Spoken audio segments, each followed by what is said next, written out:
Olá, eu sou Dina Makiyama, psicóloga.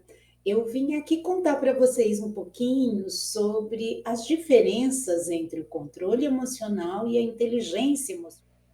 Agora, nessa parte 2, nós vamos continuar falando dos vilões do equilíbrio emocional, tá bom? Então, vamos lá. E aí, mais um vilão, né? A reatividade emocional excessiva. Eu reajo emocionalmente de uma maneira excessiva. Algumas pessoas são naturalmente mais reativas. Elas reagem com muito mais rapidez. São mais proativas, né? São aquelas pessoas que nós identificamos como com mais energia, mais proatividade. Mas as pessoas com mais energia, com mais proatividade, elas são também emocionalmente mais reativas. E aí elas podem experimentar emoções mais intensas. E a resposta ao estímulo para ela é maior. Já é uma condição fisiológica. Sabe aquela pessoa que é vamos chamar, algumas pessoas falam, é a flor da pele, né? Às vezes se usa essa expressão. Nossa, você é a flor da pele, tudo que a gente fala provoca uma reação, provoca uma emoção, né? Eu costumo falar assim, riscou o fósforo. É igual uma pólvora, né? Riscou, ele já está sentindo. É muito rápida essa emoção. E agora vamos falar um pouco de um outro vilão das nossas emoções. Esse é um dos mais tristes, que é o hábito do pensamento negativo. A gente tem, eu até escrevi o nome desse tipo de situação que impacta diretamente nas nossas emoções, que é a palavra catastrofização. Tudo a pessoa transforma em uma catástrofe. Tudo é um problema muito grande. Tudo é uma situação negativa a respeito daquilo. É o padrão de pensamento negativo. É um pensamento dicotômico. É tudo ou nada. Quando essa pessoa acha que uma coisa vai dar certo, imediatamente ele destrói essa situação. Ele destrói esse lado otimista daquilo que ele tem. E a pessoa mostra e identifica naquele momento só o que é negativo. Só o que é negativo. E aí, estas emoções negativas dificultam o gerenciamento do emocional saudável, né? Um emocional não saudável, que só enxerga o lado negativo, está propenso muito mais a tristezas, a decepções, a ciúmes, a insegurança. Por quê? Tudo na vida tem um lado positivo e um lado negativo. Lembra que eu sempre falo nas minhas palestras o lado sombra? Tudo tem um lado sombra e tudo tem um lado luz. Depende para onde a gente olha. Se a gente olha só para a sombra ou se a gente olha só para a luz. Nenhum dos dois extremos é positivo. Aliás, nada nessa vida é positivo nos extremos, né? Tudo é muito melhor e muito mais saudável quando há um equilíbrio. Mas o hábito do pensamento negativo é muito comum. É muito comum. Sabe aquele colaborador que quando você chama ele para falar de um projeto e a primeira coisa que ele diz para você, mas não vai dar para fazer isso. Não, nesse prazo não dá. Não, desta forma não dá. Tudo que a pessoa diz, ela inicia com um não.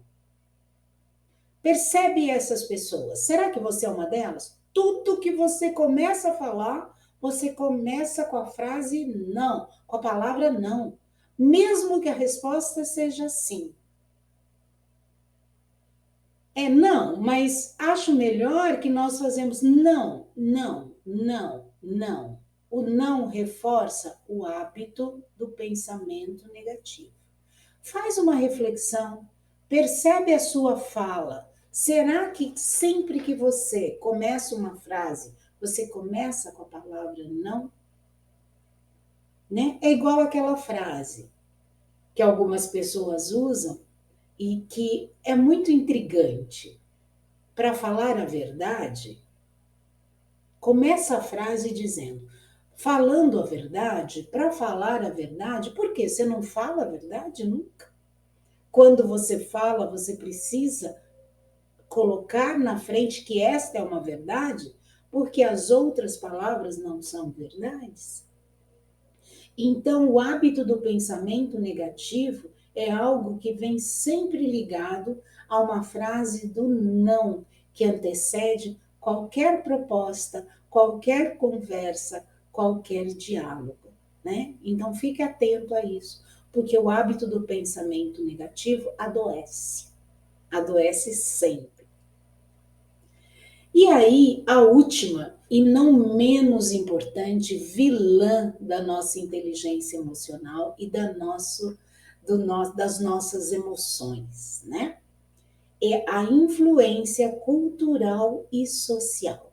Eu deixei ela por último por considerar que ela é muito importante. As normas culturais e sociais em relação às emoções nossas, elas podem ter muito impacto e a gente não pensa sobre isso. Algumas culturas encorajam a supressão emocional. Homem não chora. Aqui na minha terra, a gente não suporta essas coisas, não. Aqui em casa, a gente não fala sobre esse assunto, né? São algumas culturas internas que encorajam a supressão emocional. Existem algumas empresas em que você externalizar que está sobrecarregado de trabalho é sinal de fraqueza. É sinal de que você não é um profissional produtivo. É sinal de que você não é uma pessoa forte o suficiente para aguentar aquele tranco. Né? Isso é uma cultura organizacional que está embutida e que a gente às vezes não percebe, né? Na cultura daquela empresa, falar em treinamento, mentoria, coaching, isso é para os fracos. Enquanto isso acontece, as pessoas não evidenciam aquilo que efetivamente elas sentem, né? Ou que elas realmente são. E aí, administrar as emoções, ela pode ser algo muito difícil. Às vezes, em casa, os pais criam uma cultura familiar de que chorar é errado, de que ficar falando sobre o que está sentindo é frescura. Isso não se deve fazer. E aí você cria uma cultura de supressão emocional. Ou o inverso. Aqui em casa todo mundo grita mesmo, todo mundo briga, todo mundo fala o que tem que falar na cara. E é uma cultura de briga, de conflito, de atrito. E isso é estimulado. Então existe uma cultura agressiva em casa. Se apanhar na rua, apanha em casa. Se não responder, eu vou lá tirar satisfação. Então você cria culturalmente e socialmente uma cultura que estimula os extremos das emoções, né? E a gente não percebe, mas as nossas emoções, elas estão externalizadas da forma como nós aprendemos culturalmente, na nossa casa, na nossa família, como nós transmitimos aos nossos filhos e como nós vivenciamos a cultura emocional da empresa onde nós trabalhamos. Como é a cultura de vocês aí na empresa? Já pararam para pensar? Vocês podem externalizar fraquezas, sentimentos, doenças emocionais, externalizar que não estão satisfeitos o suficiente com o tratamento que lhe dão, ou que estão suficientemente felizes com o tratamento que lhe dão, gratos, agradecidos. Como que vocês externalizam as emoções no dia a dia? Será que seus colaboradores podem externalizar as emoções, desde que equilibradas ou não? Será que se fala sobre isso? Ou se cria uma cultura de que está tudo muito bem, tudo perfeito, ninguém tem que reclamar de nada? Ou é uma cultura de que se reclama de tudo, de que nada está bem, de que só se tem pensamentos negativos, de que as metas não serão atingidas, de que é muito difícil aquilo que nos propõe para fazer? Será que é essa a cultura do pensamento negativo? Ou será que você é um líder que tem as emoções afloradas e que você externaliza isso sem se preocupar com o sentimento do outro? Como é a cultura na sua empresa, na sua casa, no seu departamento, né? Como é essa cultura e como ela está instaurada? Precisa refletir sobre isso. Precisa pensar sobre isso. Se você quer ser um líder, né? Que no mínimo as pessoas tenham respeito por você, você precisa entender um pouco como está a administração das emoções aonde você convive e aonde você vive. Isso é muito chegar ao fim e poder chegar a uma conclusão, né? Depois que nós falamos sobre todas as emoções que influenciam diretamente o equilíbrio emocional e a inteligência emocional. E aí eu vou dizer para você que são dois conceitos que são interdependentes. Eles são diferentes, mas são interdependentes.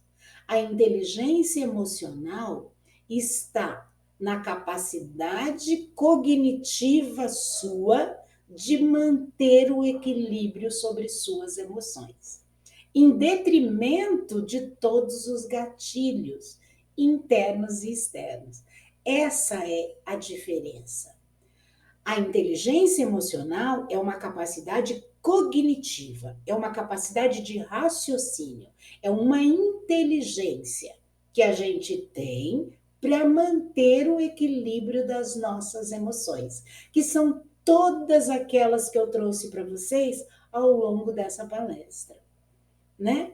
Então, quando nós conseguimos manter um equilíbrio e lidar com todos os nossos tipos de emoções, as básicas e aquelas emoções que são mais complexas, de forma equilibrada, sem guardar, sem externalizar demais, sem viver de uma maneira em extremos com essas emoções, e eu consigo entender racionalmente e fazer isso, eu sou inteligente emocionalmente. Isso fica claro para vocês? Se não ficar claro, me manda perguntas. Eu adoro responder perguntas. Manda suas perguntas e eu respondo para você assim que possível. Mas não deixa de mandar seu WhatsApp ou seu e-mail quando você mandar uma pergunta. Um abraço a todos. É muito bom estar aqui com vocês, falando desse tema que é tão importante para a nossa vida, né? É para tudo na vida. Tudo que a gente faz, tudo que a gente vive e o quanto nós vamos ter uma vida plena e satisfatória, ela está ligada à nossa capacidade de controlar as nossas emoções, controlar não, administrar as nossas emoções através da nossa capacidade de inteligência emocional. Aqui a gente termina a parte conceitual, mas assiste o slide 3, o vídeo 3, aliás.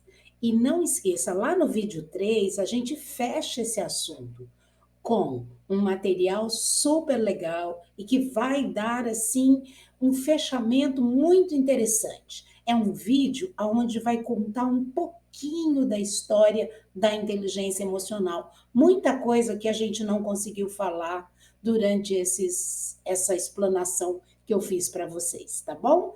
Assiste a parte 3. Não esqueça.